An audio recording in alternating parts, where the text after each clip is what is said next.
The cell is exactly 17 steps by 14. I pace the edges of it at least 22 times before I settle against a wall. I take one look at the small ragged bed and decide even the chilly tiles would be better for my health than that flea-riddled tick-trap. I'd slept, I think. As another few deckers tick past, I wonder exactly how many factors I've been here. Should I give up waiting for Nia and try to escape? I glance up at the small window. I spent quite a few of those factors gazing out at the city below. This vantage point, in what must be a high tower in a replica of the Lord's palace, reveals a whole world below me. Even far beyond the reach of the city's life-sustaining dome, I can see trees, rolling hills, even distant mountains, and what is either a large lake or the edge of an ocean. My mind struggles to comprehend the vastness, so it's comforting to retreat within the 4 barren walls. Too high, and I don't think it's real anyway, I mutter to myself. It's not. I startle, shocked by the voice in my cell. I glance around and spot a young boy sitting on the bed. I look around the room again, wondering where he might have come from. I can't believe I never noticed him in all the steps I've taken around this space. He's younger than me, probably only 8 or 9 narcycles. Where did you come from? He shrugs. The City of Light. I blink, because isn't that where we are? How did you get here? Virial. Muma says I shouldn't stray the programs, but I didn't want to be a pirate swarby or echo thief again. I ain't strong enough to play fistban with Geordie and Simon. Sides, I like the palace. I like Ollie's puppy. What do you mean? Lord Oliver calls her Cortessa. She eats people, but she doesn't eat me. She's my friend. She is. But she's a beast. A sadness darkens his eyes. No, she ain't. She's just a puppy. The Lord ain't nice to her, but she's not mean. She's my friend. I nod, pushing myself to my feet. I move across the room and brave the fleas to sit down beside him. You don't have many of those?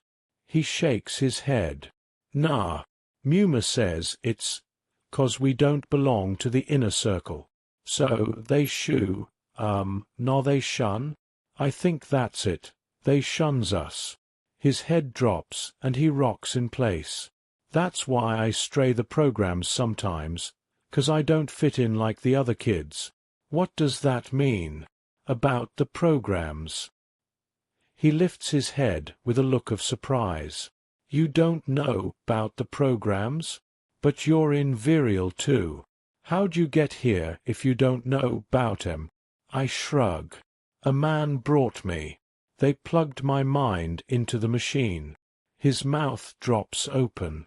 So you ain't even pick your own program? He glances around. I guess that explains why you is here. Pretty boring program. I glance around too. Yeah, it is. Want to see something else? I look back at him, startled. I don't think I can. They locked me in the cell. He blinks. But it's just a program. I know my confusion must be marked all over my face. He sighs. You don't know nothing, do you? Virial ain't real. You can change the program, go somewhere else. I don't know how to do that. His brow furrows for a moment. His eyes seem to go distant before he snaps back to attention with a look of determination. He smiles. Wanna come with me? Where will we go? Can we find my sister? Is she in Virial? I don't know. I frown, realizing that I have no idea where Nia is now. I'd felt so sure she must be coming for me, but maybe she's as trapped as I am. Maybe she needs me to rescue her. Maybe we can find out. Maybe we can rescue her. I smile at the boy. He grins. Like a real adventure? I nod. Yeah, an adventure. If we can escape this place, we can find out where she is, and we can save her. Are you with me? Sure. He pushes himself up from the bed and pats his hands down the thighs of his pants as if dusting himself off, but his dress pants and fine shirt are immaculate. I stand too and then turn back to him. I'm Wish, by the way, I say, giving him my hand. He smiles up at me and takes my hand. My name's Casper. Our hands remain linked as he closes his eyes and turns to face the cell door. I watch the sneaky smile on his face before he opens his eyes, and in the breath before I can ask him what he's doing, I hear the heavy clunk of the cell door unlocking. The door springs open of its own accord, and beyond it, we can see an empty, abandoned hallway. I smile, hopeful and excited. Maybe we really can save Nia. Maybe we can save all of Nia. The catacombs of the city below are a honeycomb maze of networking corridors and chambers. Even this upper level, which must be near the surface, seems to wander. I stay close to Ty's side. I'm glad for the escort because I don't know that I'd ever find the way out on my own. The darker corridors create a more pit-like sense of claustrophobia around me. Perhaps it's also the layer of smoke that seems to blanket the city below. The faces we see as we move through the halls are ash-stained. Some of the faithful appear sickly and frail. How many people live down here? I ask as we pass an eating hall with long tables and benches that could seat dozens of families. Ty shrugs. I don't know about permanent residents, but I've seen that hall to capacity when all the shadows come in for a meeting, or to escape a bluster storm or dark moon. I don't know what either of those things are, but I guess, unless I'm stuck outside during either, I probably don't need to know. We round another corner and enter a small chamber lit from above by a slatted window of stained glass. A heavy metal step ladder rises up to a trapdoor in the ceiling. Want to go first? Ty asks. I shake my head, not sure what we'll find above us. I'll follow you. He nods and begins climbing. As he reaches the trapdoor, he nudges it aside. It opens easily and tips with a clunk up onto the floor above us. He climbs through, then turns to reach down and help me up. As I pull up through the door and stand within the small antechamber, I'm amazed at the difference between the barren darkness of the city below and the charming beauty and pearlescent softness of the carefully crafted walls, the decorative stained-glass windows that cast a rainbow of light around the room, and the fixtures of finely carved furniture. The open door looks out on a large room arrayed in worship pews, a draped altar, and beautiful stone monuments. It's a church, I ask. Chapel of the Faithful. You openly worship Bellamy on the surface? Ty shakes his head. Not overtly. The front is a place of worship for the Lord, actually. He grins and I laugh. He must have some ego. Oh, yeah. Of course, there are other purposes for the chapels. It's considered non-denominational, so those who worship the sacred of NAR, or the universal void, or even the elixir of the gods will worship at our chapels. Even share ceremonies some of the time. But almost every chapel of the faithful is an access point to the city below. There are several in the outer circle. What about the inner circle? He sighs. There are chapels there, but the city below doesn't run under the central towers. The Lord's tech penetrates under several levels into the basins where his most top-secret research is conducted. How do you know all this? He smiles. The faithful have spent 200 NAR cycles developing the society and the city formed up around them. We shadows don't only stalk the Shadowland. I frown. Why do you call yourself a shadow? He sighs. That's what I am. My family have been outcast for generations. It's so long ago now that only the Lord would know why, but it means I have no place in the City of Light. I couldn't bear the confinement of the city below either, so when I was about 7, Tannen started to let me venture out with the shadows. We're trawlers and herders and explorers. There's a whole world beyond the edges of the outer rim, and while it currently lies in the shadows, We shouldn't ever forget that it's out there. I nod. Come on, he says. This is just the first stop.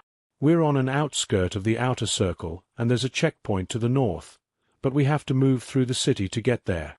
To do that, we need to look the part. Ty leads the way through the chapel and out a door at the back of the great hall. It leads into a narrow alley stretching between the high walls of the chapel and a row of what looks like residential apartments. Above us, the strange sky is lit up by a brilliant, almost blinding radiance. I gaze up at it, wondering how the light is created. The Shadowlands seemed like an eternal night, so the sight of twin suns feels oddly unnatural. The caretaker's cottage is at the end of this row. The faithful keep supplies there. No staples, they're too valuable to leave unattended, but plenty of fresh clothes and hot water. Ty pauses, then says, "The dome has an artificial sky." I look down to see him watching me with a raised eyebrow. He chuckles. The Lord likes to be extravagant. I smile. Come on. He grabs my hand, and we jog together down the row to a small rise of stone columns and fiberglass panels. He nudges open the heavy door. Lights flicker on as we step into the room. "Welcome," says a soft female voice. "Please be considerate in your stay." The disembodied voice is so familiar that it's eerie. "She reminds me of Elixir," I say. I glance around. The rest of the room is familiar too. Its walls are made from the same white fiberglass and chrome. The high technology is a startling contrast to the earthen walls and dark wood furnishings in the city below. "Your ship?" Ty asks. I can feel his eyes on me as I explore the room. Each element of decor is clean and functional, minimalist. It looks pristine, unused, unlived in. I nod as I run my hand across the smooth white leather sofa. Yes, she has a voice interface like this one. I smile. White is a fashion trend there too. Ty shakes his head. The welcome bot isn't really an interface. It's programmed to deliver the message, but doesn't listen for commands. We have our privacy here. But we shouldn't stay long. The later we leave things, the more stalkers will be on the streets when we try to cross into the inner circle. I don't want to draw attention to you. Your features are a little too distinct to pass for an average Narian. I sigh, because again Captain Bellamy's face is haunting me. Ty shows me to a room with a closet of Narian clothing and an attached bathroom with jettison shower. It's odd to see a cascade of real water streaming from the pipes above rather than the starship's waterless particle cleanser. I can't help lingering in the shower a little, but change back into my clothes quickly. I pull a set of Narian clothing over my suit. Then, seeing a satchel in the closet, I take that and drop it over my shoulder. I tuck Hart's tablet inside. Ty is faster. He's waiting as I return to the main room. Seeing him clean-faced with a golden mop of hair gives me an odd rush of wanting. I bite down on the inside of my lip. His eyes seem to devour me, mirroring my yearning, and I wonder what's different. I suppose it's the clothes. "Do I look okay?" I ask, crunching the edge of the dark shirt in my fingers. "Depends," he says. His Adam's apple bobs as he swallows, then looks me up and down again. "Will you be offended if I say I see Bellamy in you?" I sigh. "I suppose not. That's kind of what we're going for, right?" He smiles and then hands me a black mammoth cloak with a fitted hood. "In part, but not always. Here, while we move through the more populated parts of the city, you should keep this on. We don't know who will be friendly to our cause, and seeing your features might draw more attention than necessary." I nod and pull the cloak around my shoulders. I pull the hood up over my hair and let the lip hang low over my eyes. "Perfect. Now you could pass for a stalker." I smile. "And you?" You don't look anything like Honzer or Aaron. He grins. Well, some stalkers can be charming. He winks and I laugh. Is that what you are? I raise an eyebrow at him and he laughs too. Just go with it. I'll pass. Besides, we have creds to get us past the first boundary, so we shouldn't have any problems with that. Let's go then.